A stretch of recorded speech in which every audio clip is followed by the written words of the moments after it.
जय माता दी शेतकरी मित्रांनो आणि भगिनींनो, 8 सप्टेंबर म्हणजे सोमवार विदर्भ पश्चिम भागामध्ये सकाळी 6 वाजतापासून दुपारी 11च्या दरम्यान आपल्याला अधूनमधून ऊन सरसकट दिसणार आहे.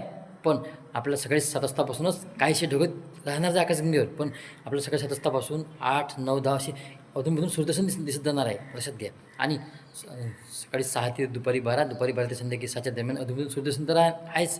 पण ह्याच्यामध्ये मधामध थोडीशी कळकून सुद्धा तापणार आहे आणि गरमी होणार, रात थांबा थोडीशी चटकी सुद्धा लागणार आहे, अशी तर परिस्थिती जाणवणार आहे. आणि जे पावसाची जगह आहे म्हणजे बैतूल, छिंदवाडा, मुलते पाडवणा या भागामध्ये तुरळक ठिकाणी पाऊस आहे. ढगांच्या जागेवर हलका ते मध्यम किंवा मध्यम ते जोरदार.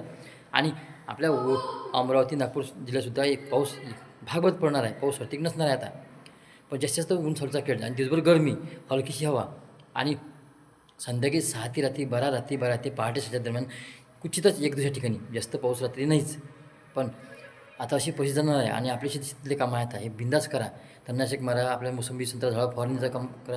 आता जे काही आपले कामं आहे शेतातले हे उरकण्याचा प्रयत्न करा. कारण का पावसाची हालचाली होणारच आहे या सप्टेंबर महिन्यामध्ये. सिस्टम मागं सिस्टम येत आहे बंगाल शहरामधून.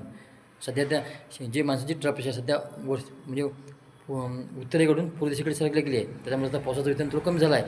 आपल्या विभागामध्ये पाऊस येणार आहे, लक्षात घ्या. त्याच्यामुळे लवकरात लवकर या 9-10 तारखेनंतर आपल्या शेतातली कामं पूर्णतः करून घ्या. आपण दोन्ही पार्कसुद्धा कामं करू शकता आपल्या शेतात, लक्षात घ्या. वेळ पाहून, ठीक आहे. भेटोबत चला शेतकरी मित्रांनो.